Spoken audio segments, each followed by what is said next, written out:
अयोध्या में श्री राम मंदिर के भूमि पूजन से पहले महाराष्ट्र में सियासत शुरू हो गई है। बीजेपी और कुछ हिंदू संगठनों ने 5 अगस्त को महाराष्ट्र के मंदिरों को खोलने की मांग की है।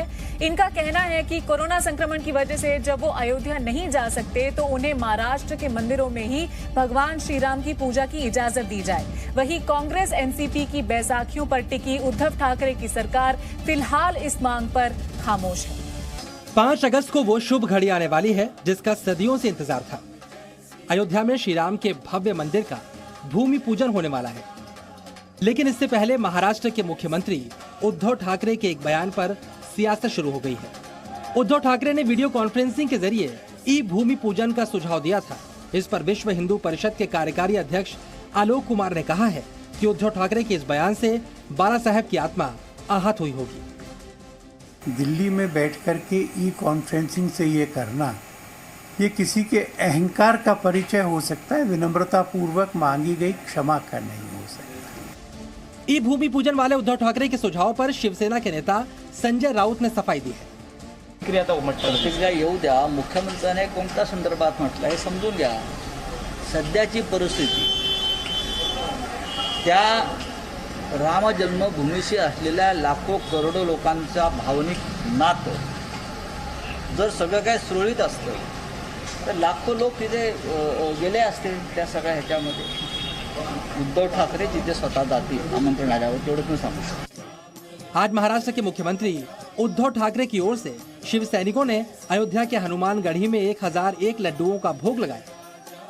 इस बीच सूत्रों के हवाले से खबर है कि महाराष्ट्र के मुख्यमंत्री उद्धव ठाकरे को राम मंदिर शिलान्यास कार्यक्रम के लिए न्योता नहीं दिया गया है। जाहिर है कोरोना संकट की वजह से भूमि पूजन कार्यक्रम में हर कोई शामिल नहीं हो सकता है, इसलिए महाराष्ट्र बीजेपी और कुछ हिंदू संगठनों ने मंदिर को खोलने की मांग की है। उनका कहना है कि जब अयोध्या में भूमि पूजन होगा तो वो महाराष्ट्र के राम मंदिरों में प्रभु श्री राम की पूजा अर्चना करना चाहते हैं।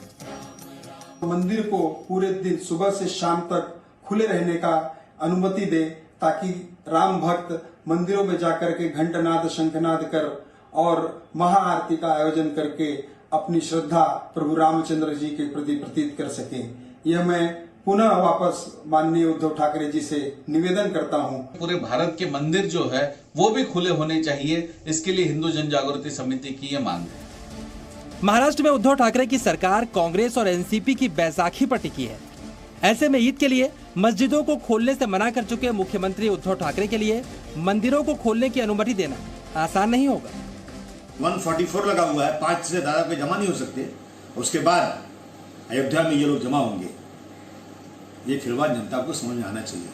और बिल्कुल ऐसे में ऐसे कार्यक्रम करना बिल्कुल ठीक नहीं। मंदिर बनाने का परमिशन तो हो चुका है। अनलॉक करने के वक्त क्या क्या हो सकता है, ये सभी बातों को देख के उस पर मुख्यमंत्री निर्णय लेंगे। यूं तो शिवसेना की छवि उग्र हिंदूवादी की रही है। खुद मुख्यमंत्री उद्धव ठाकरे भी अयोध्या जाकर रामलला के दर्शन कर चुके हैं।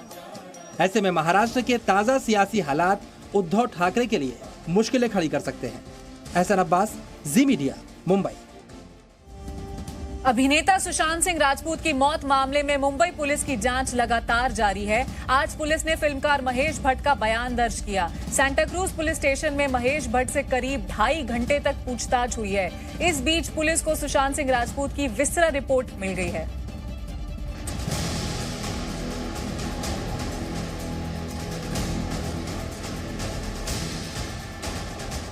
अभिनेता सुशांत सिंह राजपूत की खुदकुशी मामले में आज मुंबई के सेंटा क्रूज पुलिस स्टेशन में फिल्मकार महेश भट्ट से पूछताछ हुई।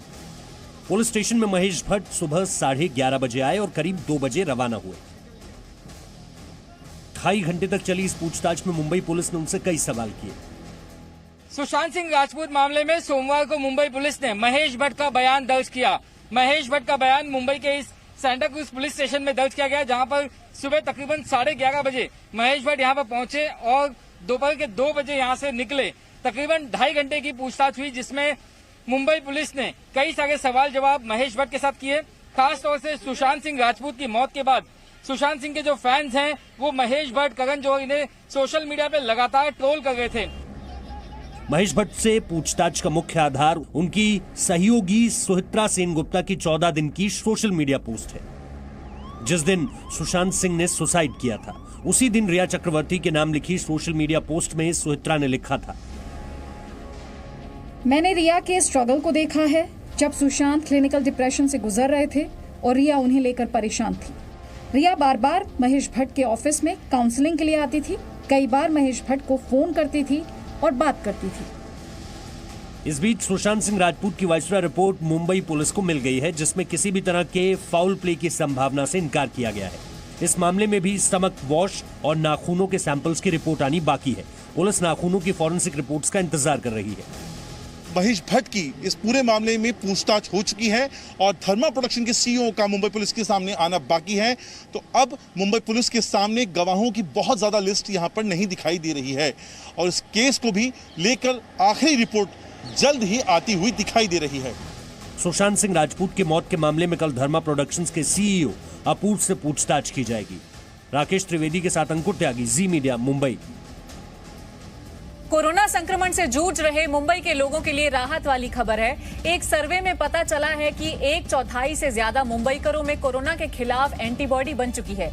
इसका मतलब यह है कि इन लोगों में कोरोना का संक्रमण हुआ और वो इससे ठीक भी हो गए।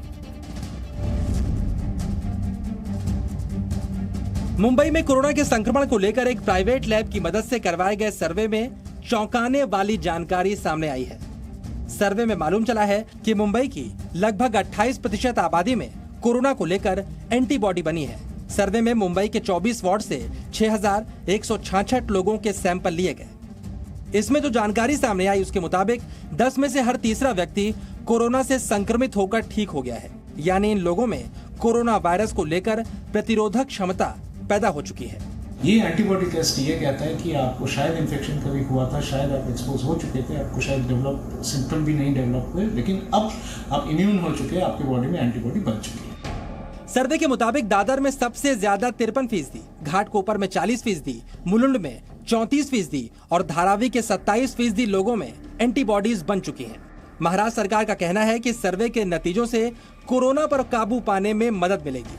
न्यूट्रलाइजिंग एंटीबॉडीज़ ये खास तौर पर प्लाज्मा देने के लिए, प्लाज्मा डोनेशन के लिए, प्लाज्मा डोनर्स के लिए बहुत ज़रूरी होता है और इसलिए प्लाज्मा थेरेपी पे हम बिल्कुल केंद्र सरकार ने, ICMR ने भी बहुत भरोसा जताया है। जिन लोगों में कोरोना वायरस के खिलाफ एंटीबॉडीज बन चुकी हैं, उनका असर शरीर में कब तक रहेगा, इस बारे में अभी रिसर्च जारी है। एहसन अब्बास, जी मीडिया, मुंबई। 400 साल पुराने पेड़ को बचाने के लिए महाराष्ट्र के सांगली के लोगों की मुहिम कामयाब हुई है। लोगों की जिद के आगे सरकार को झुकना पड़ा और नेशनल हाईवे का रास्ता बदलना पड़ा। क्या है ये पूरा मामला, देखिए इस खास रिपोर्ट में।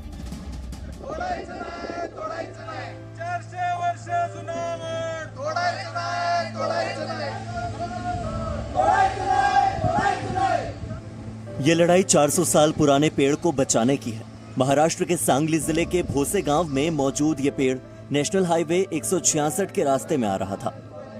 पेड़ को काटने के आदेश दे दिए गए थे, लेकिन गांव वालों के लिए ये सिर्फ पेड़ नहीं था, ये गांव के सबसे बुजुर्ग सदस्य की तरह था। जब से ये गांव बसा है, तभी से इस पेड़ और गांव वालों का रिश्ता चला आ रहा था। इसलिए गांव वालों ने पेड़ को बचाने के लिए सड़क से लेकर सोशल मीडिया तक आंदोलन किया और आखिरकार इसे बचा लिया। ये जो पेड़ है आज बचने वाला है। यहाँ पे सर्विस रोड के लिए कुछ हमने पर्याय उपलब्ध करके दिए, तो इन पर्यायों का विचार करते हुए शासन ने अभी ये पेड़ बचाने का निर्णय लिया है। इस निर्णय के वजह से हम सभी आंदोलनवासी और गांववासी बहुत खुश हैं। आज मुंबई एडिशन में बस इतना ही। रोज शाम 7 बजे जी न्यूज से जुड़िए, क्योंकि मुंबई और महाराष्ट्र की खबरों का ये इकलौता शो है जहां आपको मुंबई की सभी बड़ी खबरें मिलेंगी।